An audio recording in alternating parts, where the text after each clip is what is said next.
욥기 36장부터 37장까지가 엘리후의 네 번째 변론이라고 지난 시간에 말씀을 드렸습니다. 엘리후가 4차에 거쳐서 변론을 지금 쭉 하고 있는데 36장에서 37장은 다 연결되는 한 이 변론인 것입니다.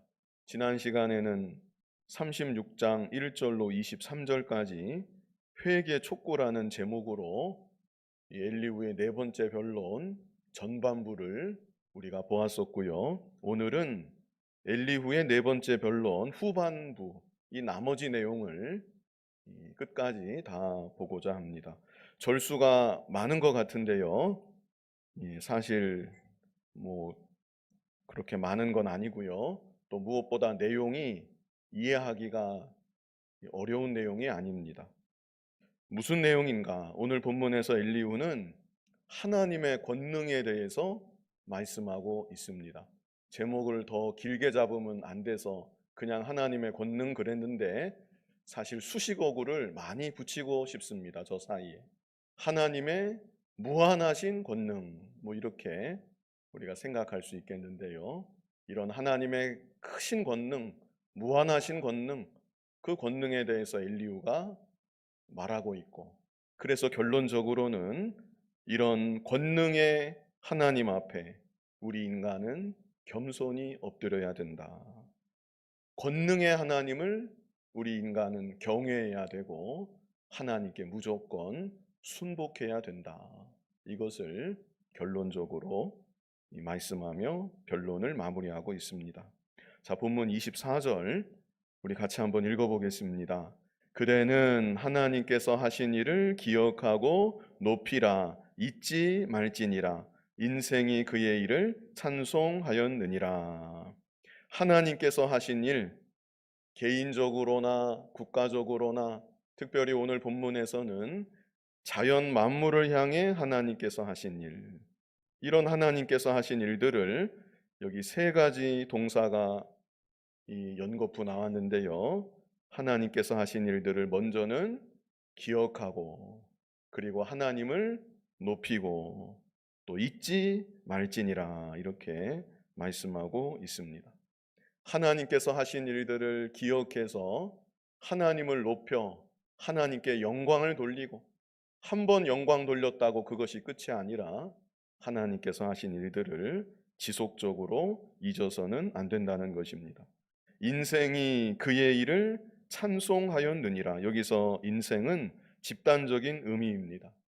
생명 있는 모든 자들이 하나님의 일을 찬송하였느니라.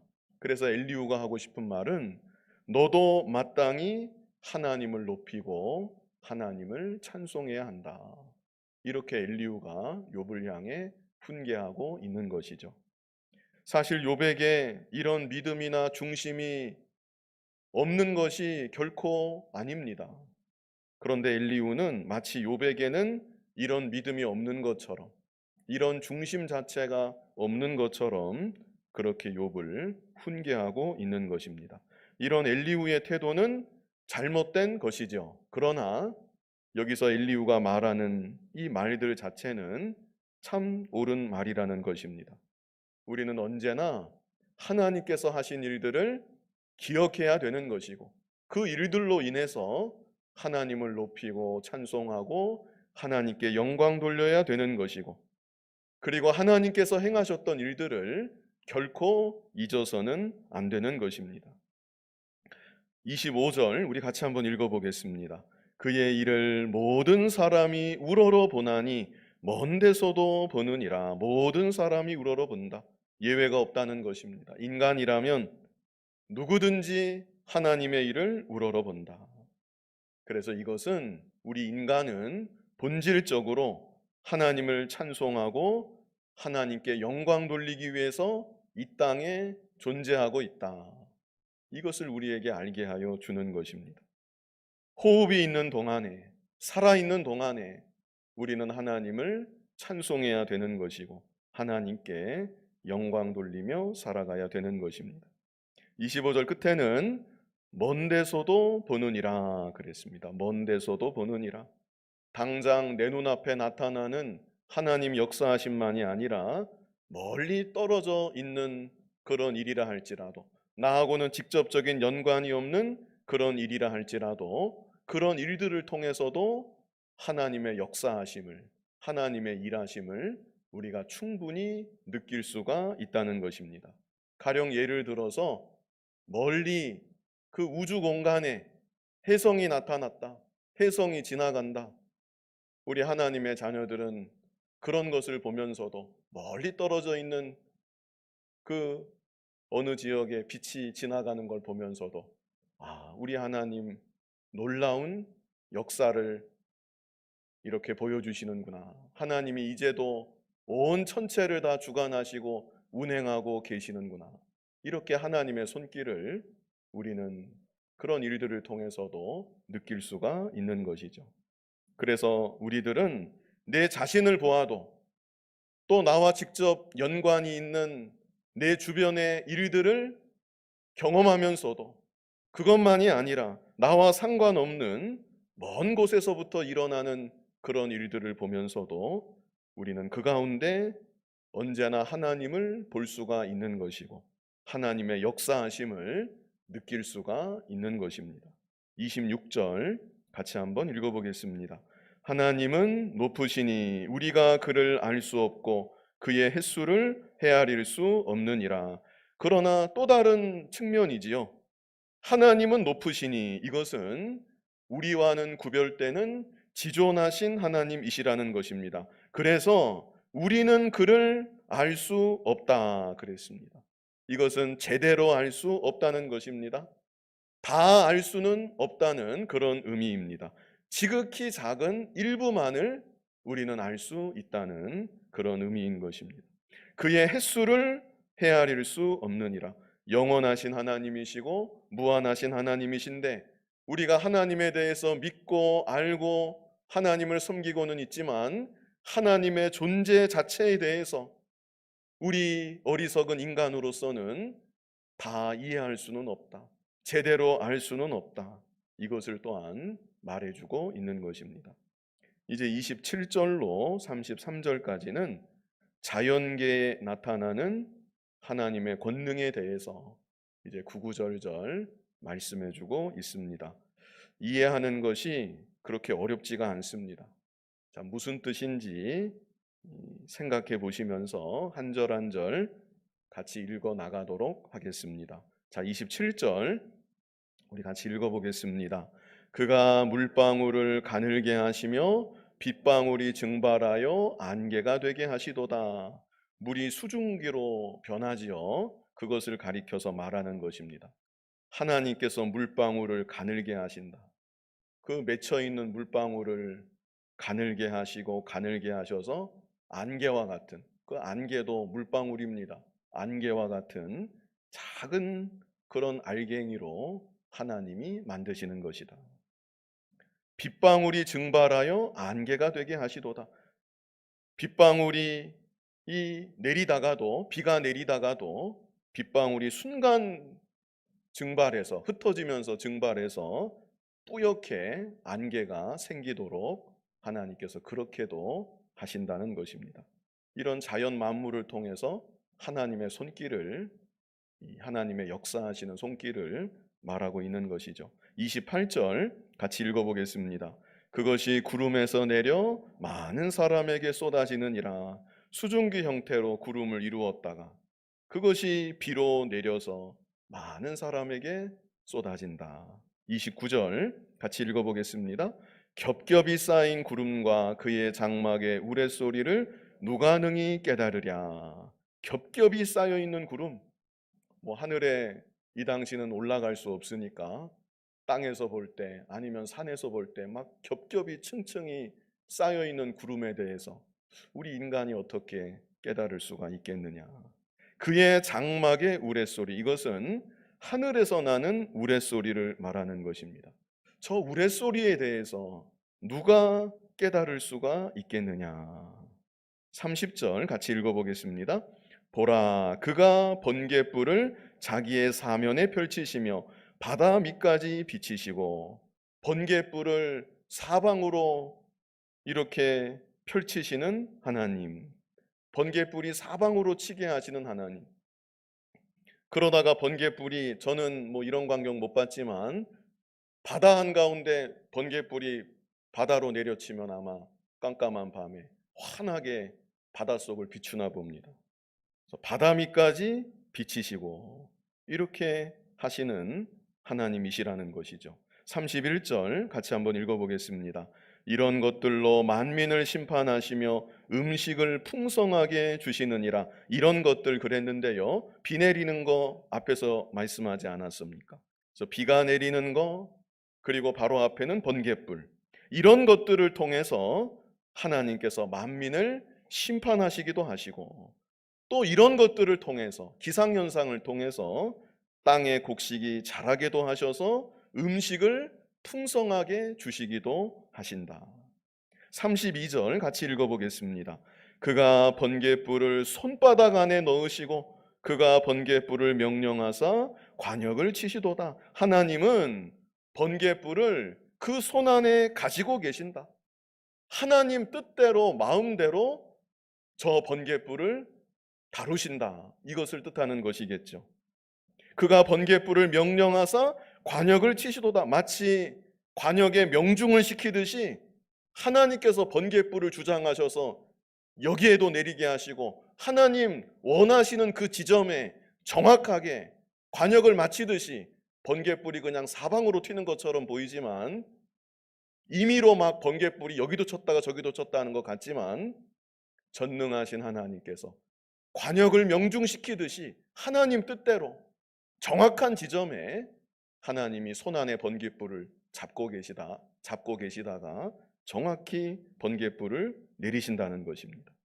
33절 같이 읽어보겠습니다. 그의 우레가 다가오는 풍우를 알려주니 가축들도 그 다가옴을 아느니라. 그래도 우리가 어느 정도 아는 것이 있다면, 우레소리가 나고 나면, 우레소리가 들리고 나면 이제는 풍우가 임하겠구나, 바람과 비가 임하겠구나, 이 정도는 우리가 알 수 있다는 것이죠. 이렇게 하나님이 알게 하여 주신다.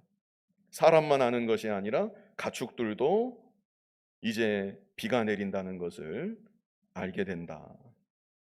37장 1절 우리 같이 읽어보겠습니다.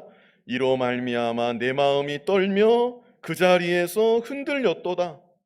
이 하나님의 무한하신 권능을 바라볼 때, 살아 역사하시는 하나님을 생각하고 자연계에 깃들어 있는 하나님의 손길을 생각할 때, 지존하시고 무한하신 하나님 앞에 두렵고 떨 수밖에 없다는 것을 여기 말하고 있습니다. 이를 통해서 엘리후가 욥에게 하고 싶은 말은 너 역시 그래야 마땅하지 않겠느냐, 그 말을 하고 싶은 거지요.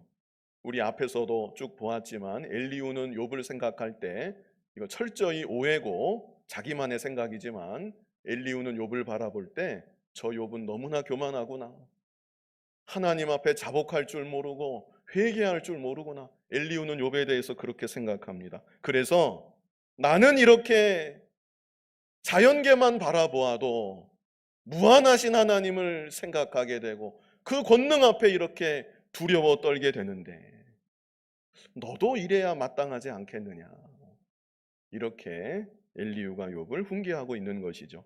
그래서 2절에는 뭐라고 욥에게 말을 합니까? 하나님의 음성, 곧 그의 입에서 나오는 소리를 뭐라고 합니까? 똑똑히 들으라. 너 저 소리 한번 똑똑히 들어봐라. 여기서 하나님의 음성은 우레소리를 말하는 것입니다. 너 저 우레소리를 한번 똑똑히 들어봐라.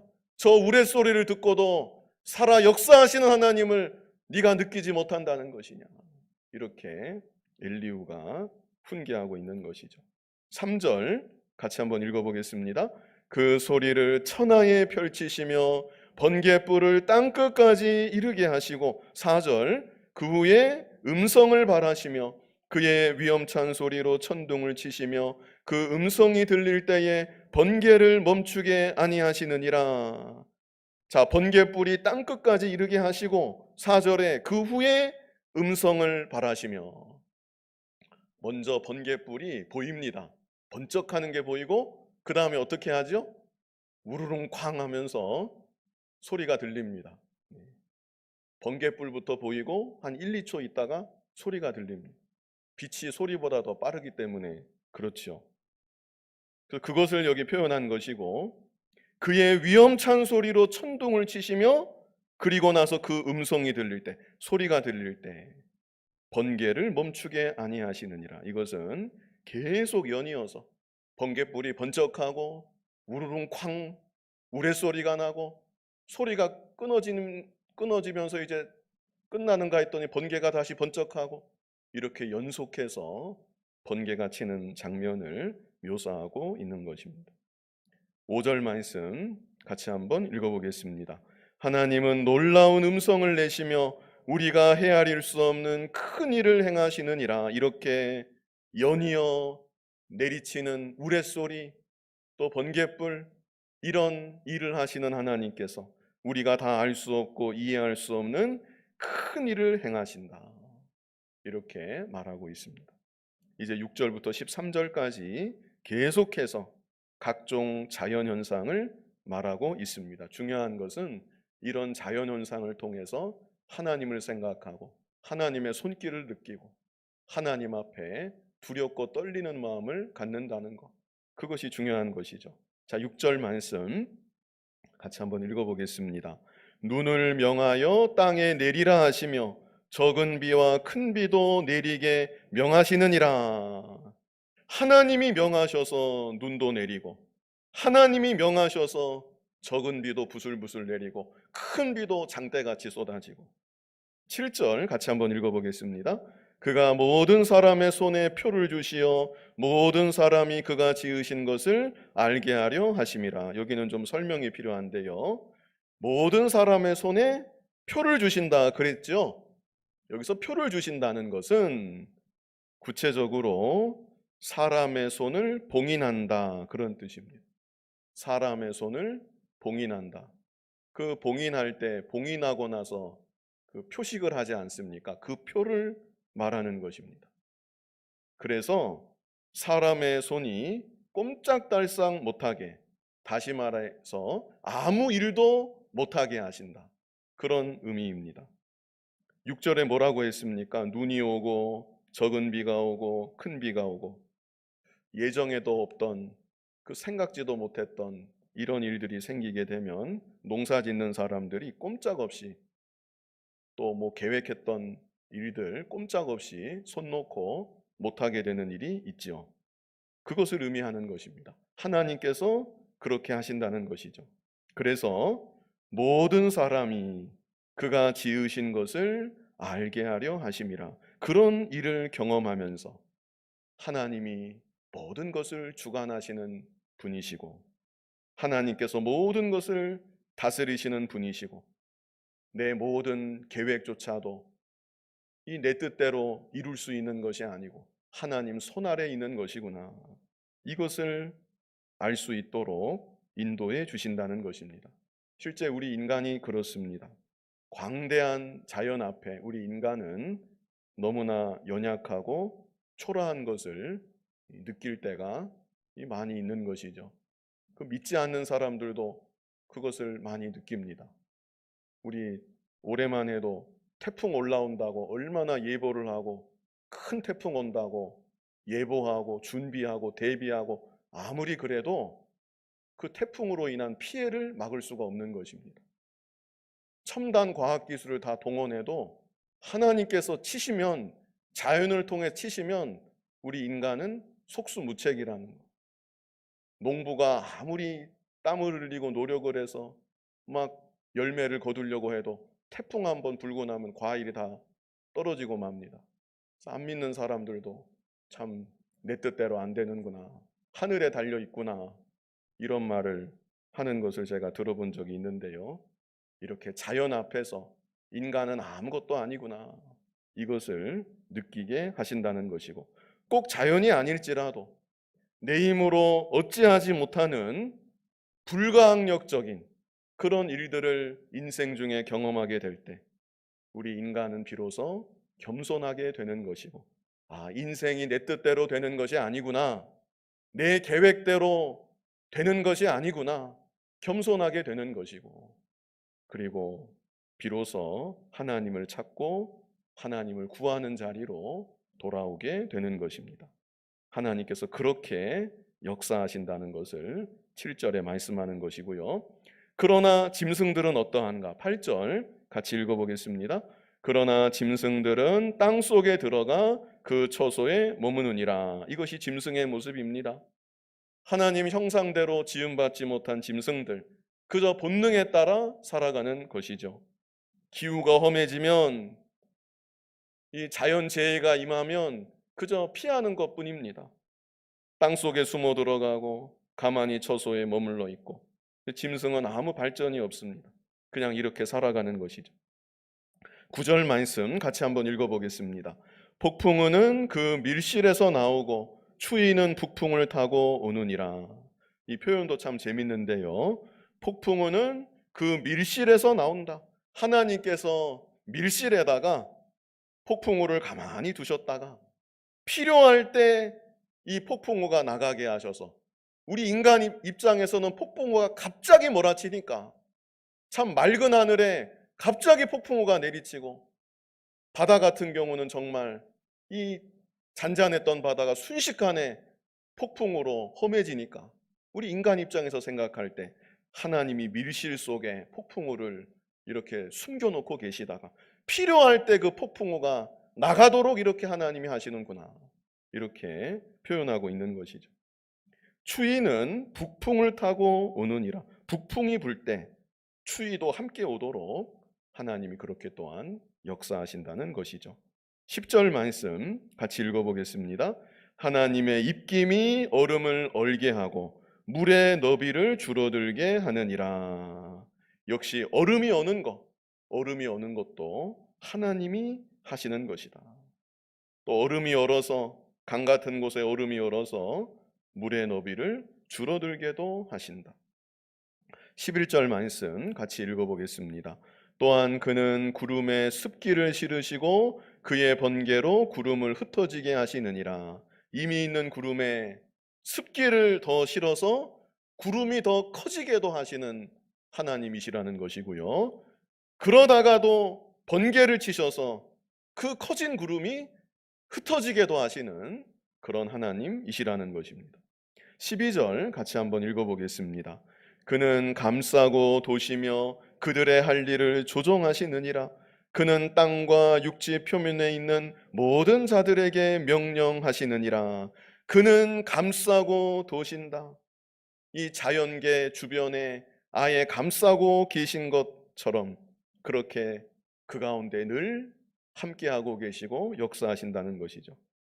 그래서 그들의 할 일을 조종하시느니라. 멀리서 명령 내리는 것이 아니라 아예 감싸고 세밀하게 자연계를 다 조종하신다. 그는 땅과 육지 표면에 있는 모든 자들에게 명령하시느니라. 이것은 단지 살아있는 생명만이 아니라 모든 현상들, 우리 눈에 보이는 모든 일들, 하나님께서 명령하사 이루어 가시는 것이다. 이것을 말씀하고 있습니다. 자, 13절을 보면요, 이 13절도 참 재밌다는 표현이 맞는지 모르겠는데, 아무튼 이 13절도 상당히 주목할 만한 그런 구절입니다. 우리 13절 같이 한번 읽어보겠습니다. 혹은 징계를 위하여, 혹은 땅을 위하여, 혹은 긍휼을 위하여 그가 이런 일을 생기게 하시느니라. 자, 자연현상에 대해서 목적이 크게 세 가지라는 것입니다. 많은 자연현상들이 있잖아요. 지금까지 이 자연현상에 대해서 구구절절 말씀해 주셨는데, 이런 자연현상들을 일으키시는 하나님의 목적이 무엇인가? 여기 세 가지로 정리해서 말씀하고 있습니다. 첫 번째는 무엇입니까? 혹은 징계를 위하여, 징계를 위해서 하나님이 자연현상을 일으키신다. 요새 뭐 이런 말 잘못하면 뉴스에도 나오고 그런 것 같은데 성경에 그렇게 써 있습니다. 자연재해를 통해서 하나님이 징계를 내리기도 하신다. 여기 분명히 말씀하고 있습니다. 징계를 위해서 하나님이 그렇게 하신다. 이게 첫 번째 목적이고요. 두 번째 목적은 그 다음에는 또 뭐라고 했습니까? 혹은 땅을 위하여, 땅을 위해서도, 여기서 땅은 지구 전체를 가리킨다고 보입니다. 우리가 살아가는 이 지구 자연을 위해서도 하나님이 그렇게 하신다. 그런 의미입니다. 제가 전에 누구에게서 들었는데 우리 몸이 열이 나고 아프고 그게 필요하답니다. 때로는 몸이 막 열이 나고 그래야 몸속에 있는 균도 죽고 우리 몸이 정화가 되고 깨끗하게 되고 그런 효과가 있다고 제가 어디서 이렇게 들은 기억이 있습니다. 그래서 늘 안 아픈 사람보다 가끔씩 열도 나고 아프고 그게 오히려 장기적으로 볼 때는 건강에도 좋다. 이런 말 제가 하는 거 들은 적이 있는데 자연계도 마찬가지입니다. 지구 한쪽에서 막 태풍이 불고 파도가 일어나고 그 지역만 놓고 보면 안 좋은 일이지만 지구 전체를 놓고 볼 때 그런 일을 통해서 대기가 순환이 되고 오염된 물질도 제거가 되고 이런 일들이 있다는 것이죠. 그래서 하나님이 자연현상을 왜 일으키시는가? 먼저는 징계를 위해서 우리 인간들 징계하시기 위해서 자연현상들 일으키기도 하시고 혹은 땅을 위해서 그냥 이 지구 자체를 위해서 자연 자체를 위해서 하나님이 자연을 보존해 나가셔야 되니까 그런 일을 또 일으키시기도 하시고 마지막 세 번째는 무엇입니까? 혹은 긍휼을 위하여 누군가에게는 긍휼을 베풀어 주시기 위해서 자연현상을 통해서 누군가에게는 은혜를 베풀어 주시고 긍휼을 베풀어 주시기 위해서 하나님이 이런 일들을 일어나게 하신다는 것이죠. 우리 인간은 다 알 수는 없습니다. 그런데 분명한 것은 하나님의 뜻 가운데 하나님은 하나님의 계획을 이루시기 위해서 자연의 모든 현상들까지도 다 사용을 하시는 것이죠. 자, 이제 14절부터 최종적으로 이제 욥을 훈계하고 끝맺음하고 있습니다. 자, 14절 말씀 우리 같이 한번 읽어보겠습니다. 욥이여 이것을 듣고 가만히 서서 하나님의 오묘한 일을 깨달으라. 이제 욥을 지목하면서 욥이여 내가 한 말 다 듣고 여기 가만히 서서 하나님 오묘한 일을 좀 네가 깨달아라. 이렇게 말하는 것이죠. 자, 15절. 이제 15절부터는 엘리후가 질문을 합니다. 15절 같이 한번 읽어보겠습니다. 하나님이 이런 것들에게 명령하셔서 그 구름의 번개로 번쩍거리게 하시는 것을 그대가 아느냐? 너 하나님이 다 이렇게 하신다는 거, 기상현상이 그냥 일어나는 거 아니고 하나님이 이렇게 하신다는 거, 네가 이것을 알고 있느냐? 엘리후가 물어봅니다. 욥이 왜 모르겠습니까? 16절 같이 읽어보겠습니다. 그대는 겹겹이 쌓인 구름과 완전한 지식의 경이로움을 아느냐? 겹겹이 쌓인 구름을 볼 때 경이로운 생각은 들기는 하는 것이냐? 뭐 이런 의미라고 하겠습니다. 또 완전한 지식의 경이로움을 아느냐? 여기서 완전한 지식은 하나님에 대한 지식을 말합니다. 하나님에 대해서 알아가는 것, 완전하게 알아나가는 것, 거기에 대해서 네가 경이로운 마음을 갖고는 있는 것이냐? 이렇게 물어봅니다. 17절 같이 읽어보겠습니다. 땅이 고요할 때 남풍으로 말미암아 그대의 의복이 따뜻한 까닭을 그대가 아느냐? 하나님이 남풍이 불게 하셔서 너희 옷이 따뜻하고 내 몸도 따뜻하게 되는 거, 너 그것을 아느냐? 18절 같이 읽어보겠습니다. 그대는 그를 도와 구름장들을 두들겨 넓게 만들어 녹여 부어 만든 거울같이 단단하게 할 수 있겠느냐? 녹여 부어 만든 거울같이, 이 당시는 청동 거울입니다. 유리 거울이 아니라. 그래서 녹여 부어 만든 거울같이 단단하게 할 수 있느냐? 무엇을 단단하게 할 수 있느냐 그랬습니까? 여기 앞에 그대는 그를 도와, 전능하신 하나님의 손을 도와 구름장들을 두들겨. 그 구름을 보면 이렇게 풍성하게 부피가 있지 않습니까? 저것을 네가 두들겨서 넓게 펴서 거울처럼 단단하게 너 만들 수 있느냐 물어보는 것이죠. 너의 연약함과 무능함을 알라는 그런 의미라고 하겠습니다. 19절 같이 한번 읽어보겠습니다. 우리가 그에게 할 말을 그대는 우리에게 가르치라. 우리는 아둔하여 아뢰지 못하겠노라. 우리가 이런 권능의 하나님께 감히 할 수 있는 말 있다면 네가 한번 우리에게 가르쳐 봐라. 너는 하나님께 하고 싶은 말 다 하는 것 같은데 참 이 말 저 말 경솔하게 감히 이런 하나님 앞에 너는 할 수 없는 말까지 다 하는 것 같은데 도대체 우리는 하나님 앞에 무슨 말을 할 수 있는 것인지 네가 한번 가르쳐 봐라. 이렇게 말하고 있는 것입니다. 20절 같이 한번 읽어보겠습니다. 내가 말하고 싶은 것을 어찌 그에게 고할 수 있으랴. 삼켜지기를 바랄 자가 어디 있으랴. 내가 하고 싶은 말들 어떻게 감히 하나님께 고할 수 있겠느냐. 나는 도저히 그렇게 할 수 없다. 삼켜지기를 바랄 자가 어디 있으랴. 하나님께 함부로 말하고 교만하게 대항하면 삼켜진 바 되고 망하게 된다.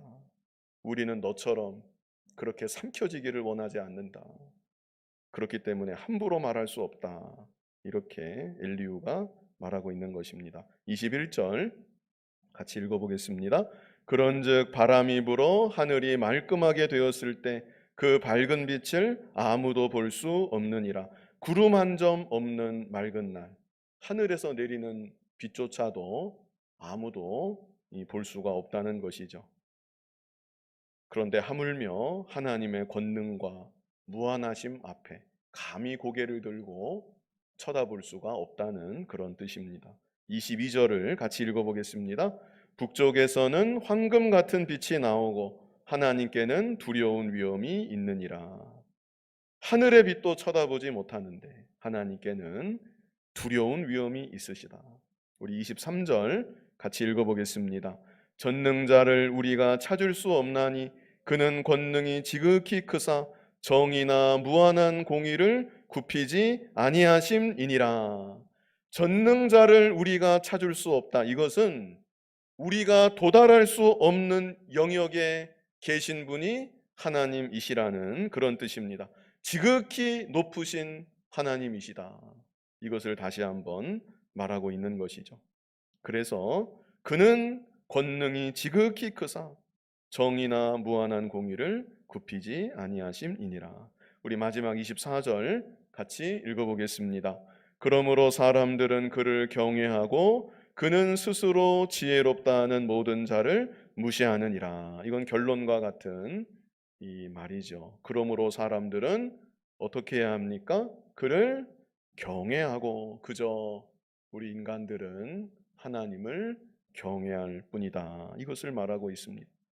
그리고 하나님은 스스로 지혜롭다 하는 모든 자를 어떻게 하십니까? 무시하시느니라. 이것은 돌아보지 아니하신다. 긍휼히 여겨주지 아니하신다. 그런 뜻입니다. 그러나 겸손히 그렇기 때문에 겸손히 하나님을 경외해야 되는 것이고 하나님을 의지해야 되는 것이고 하나님께 순복하며 살아가는 그런 우리들이 되어야 할 것을 말씀해 주고 있는 것입니다. 자, 이것으로 엘리후의 변론이 다 마무리가 되었습니다. 32장에 엘리후가 불쑥 튀어나와서 이제 무언가 말을 하기 시작했고 본격적인 엘리후의 변론은 33장부터 4차에 걸쳐서 이제 오늘 우리가 본 여기 37장까지 진행이 되었었는데요. 이것으로 엘리후의 변론까지 이제 다 마무리가 되는 것이고 욥기가 이제 거의 다 끝이 이제 끝을 지금 보고 있습니다. 그런데 욥은 엘리후가 32장부터 등장해서 지금 37장까지 계속해서 그냥 얼마나 말을 잘하는지 욥을 향해 계속 말을 하고 있는데 엘리후의 훈계와 이 책망에 대해서 욥은 한마디 변명이나 대꾸도 없이 묵묵히 다 들었습니다. 욥이 하는 말 37장까지 한마디도 나오지 않습니다. 지난번에 말씀을 드렸지만 이런 욥의 모습을 볼 때 욥의 믿음과 인격이 더 많이 성숙해졌다. 이것을 우리가 생각할 수 있다고 했습니다. 남의 말을 다 들을 수 있을 만큼 나를 오해하는 말이라 할지라도 나에 대해서 잘못 생각하고 나에게 맞지 않는 말이라 할지라도 그 배후에 계신 하나님을 생각하고, 그래, 저 말 중에도 내가 귀담아 들을 말이 있겠거니, 하나님께서 저런 말들을 통해서도 나에게 깨우치게 하시는 바가 있겠거니, 그렇게 욥이 엘리후의 말을 묵묵히 다 들었던 것입니다. 엘리후의 욥을 향한 태도나 자세는 욥의 세 친구들과 마찬가지로 잘못된 것입니다. 그러나 엘리후의 말도 역시 말 자체로는 진리의 말씀이다. 우리가 이렇게 받아야 합니다. 오늘 본문을 통해서는 자연계에서 일어나는 모든 일들, 우리는 이런 일들을 통해서 하나님을 생각할 수 있어야 된다는 것, 하나님의 무한하신 권능에 대해서 생각할 수 있어야 된다는 것. 그래서 하나님을 높이고 하나님께 영광 돌리는 그런 우리들이 되어야 하는 것입니다. 특별히 자연계에 나타나는 일들보다 더 크신 하나님의 역사하심은 예수 그리스도를 우리에게 보내주시고 예수 그리스도를 통해서 이제도 구원의 역사를 이루어 가시는 것입니다. 이런 하나님이심을 언제나 바라보고 광대하신 하나님, 또 무한하신 하나님의 권능 앞에 언제나 겸손히 엎드리고 하나님을 지극히 경외하고 언제나 하나님께 순복하며 살아가는 저와 여러분 될 수 있기를 간절히 바랍니다. 거룩하신 아버지 하나님, 만물들을 통하여서 또 자연계에 나타나는 모든 현상들을 통하여서 우리 아버지 하나님을 생각할 수 있는 우리들이 되게 하여 주시고 하나님의 무한하신 권능을 다시금 깊이 깨닫는 우리들이 되게 하여 주셔서 날마다 살아가는 날 동안 또 걸음마다 하나님을 높이고 하나님을 찬송하고 하나님께 영광 돌리며 살아가는 우리들 모두가 되게 하여 주시옵소서. 전능하신 하나님의 위엄 앞에 하나님을 지극히 경외하는 우리들이 또한 되게 하여 주시고 하나님 뜻에 온전히 순복하며 살아가는 믿음의 사람들 다 되게 하여 주시옵소서. 예수님 이름으로 기도하옵나이다. 아멘.